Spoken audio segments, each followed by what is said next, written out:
Hey man, you guys are now tuned in to Sports Industry Podcast. I'm your host, Dewan Thompson. And boy, Laker Nation, we have a problem, a legit problem. So let's get into it, man. Let's get into it. Game against the Warriors, Saturday night, Saturday evening. We're doing good. First quarter comes around, AD gets poked in the eye. And from that point on, bro, the Lakers, we had no match. Our defense is absolutely horrific. Like it doesn't make any sense how bad our defense is. It's not like we're like 28th after the All-Star game out of 30 teams when it comes to defense, man. Like it's horrific. It is horrific. And then it's not much Bron can do, right? It's not much Bron can do. He scores 40 points and shoots efficient, and we still lose that game.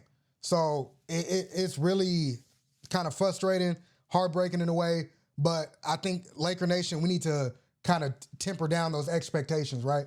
So 9-10 playing spot, that's what we're going to get because we 3 games back from the 8th. So 9-10, let's try to get home court advantage.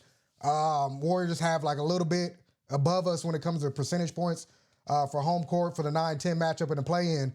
So at this point, that's what we're looking for, right? And then since we're getting to 9-10, we hope we can win. We hope we play a Phoenix Suns or a Dallas Mavericks team because we don't want to see the Kings. Absolutely not. So we're hoping we play those two if we win that 9-10 matchup. And in all reality, we're hoping for OKC to continue being number one in the West, because if we get out the 9-10, we play the winner of the loser of the 7-8, and then we go into a series with the Nuggets in the first round.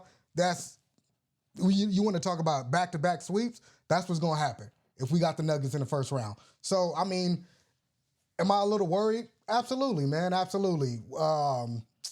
It's just unfortunate that AD gets kind of put out the game after the first quarter, and then from that point on, the Warriors are able to take control of the game. Klay Thompson, vintage Klay, want to say he had 26 points, 17 in the first quarter. Like, Klay Thompson provided that extra boost that they needed for that team, and that's just what it was, right?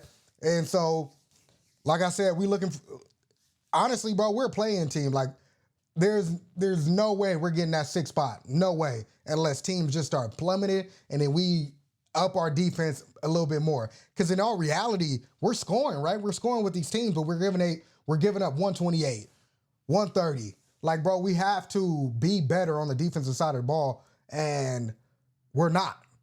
And that's not going to get it done in the playoffs for sure. And the damn near might not get it done in the play-in against the Warriors. So, it's a little unfortunate that we got to see Kevin Durant, Steph Curry, LeBron James all in a play-in NCAA March Madness type situation. But in all reality, it's taken us, this NBA generation, into the next, right? Into Shea, Anthony Edwards. Like that, Jamal Murray, Jokic.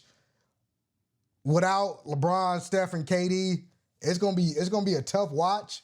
But in all reality, the league is in good hands, especially when you got Anthony Edwards, complete dog. But it is what it is. 9-10. And bro, like, it's a little frustrating. It's frustrating to watch the Lakers kind of play like this, right? Like, in all reality, I still have some type of expectations that we can win the play-in games and then the playoff series depending on matchups. Like, the league right now is all dependent, like matchup dependent.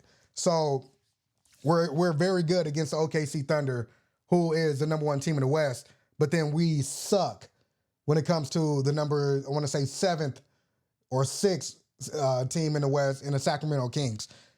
They have De'Aaron Fox. We can't guard a point guard like that.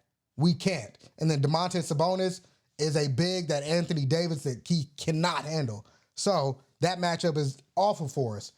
Matchup with Chet, who Anthony Davis is able to dominate and kind of overpower, basically a rookie, but this is second year, and it's really a second year. And you got Shai Gilgeous-Alexander, defensive schemes is able to help us with that guy. He's gonna get what he wants, right? He's averaging 30 a game, but he's gonna get what he needs to get. So this league is all matchup dependent. But one team that's not matchup dependent is the Denver Nuggets and damn near the Boston Celtics. Like, and those are the cream of the crop. And that is a finals that I would actually like to see. Will we get to see that finals? Who knows, man? Like, who knows? But you got a 39-year-old LeBron James trying to carry this Laker team, which he is offensively, but defensively he can't do much.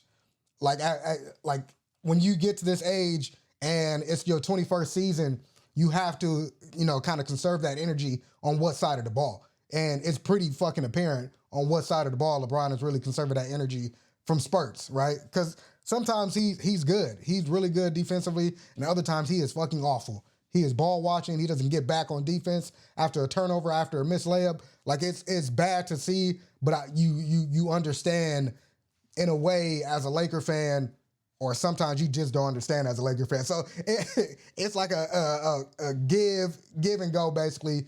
So I mean, I'm not even excited to see what the fuck's gonna happen. We play the Hawks tonight, and this Hawks team just whooped on the Clippers yesterday. So we're getting them on a back-to-back. Let's see how we do. Hopefully AD is playing. I want to say he is.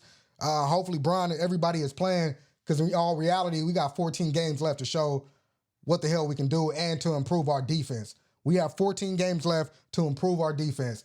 And do we get Jared Vanderbilt back?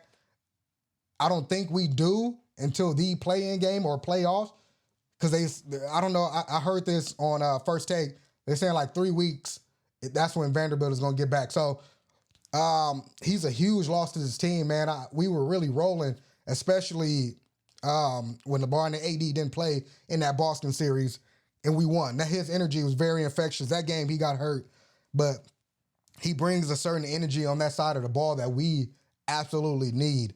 We have AD. We have that. A dude goes to the rim. AD's able to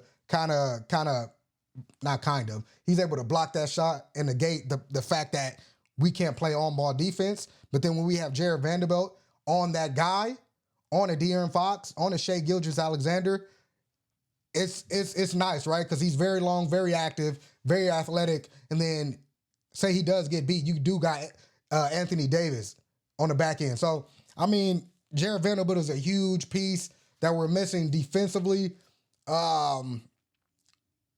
We just got to find a way, bro. Like, we have to find a way. Austin Reeves is playing good. He played bad against the Warriors, but for the most part, he's playing well. He's giving effort on defense, but teams are hunting him for sure. Teams are hunting D'Angelo Russell for sure. Like, those are our guards, and our guards cannot guard other guards. If that makes sense. Like, it's pretty bad. It's actually really, really bad. So I'm waiting to see what happens. Laker Nation, we have to put it in our minds that we will be that 9 or 10 seed, and then we're going to have to win 2 games to get into the playoffs.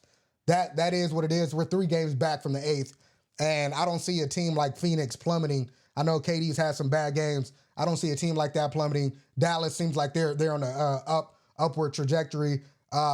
Sacramento is damn good. The Pelicans are really good.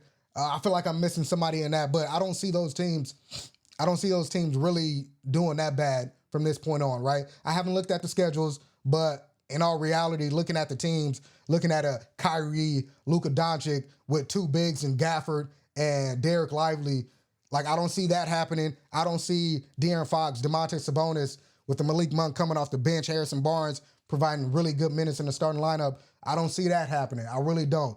I don't. Like, their defense is slowly improving in Sacramento. That's one thing that the Lakers were kind of banking on, Sacramento sliding, but that didn't happen. That didn't happen at all. Phoenix, I mean, that's the only one that I can see somewhat kind of going downhill, which they kind of are right now.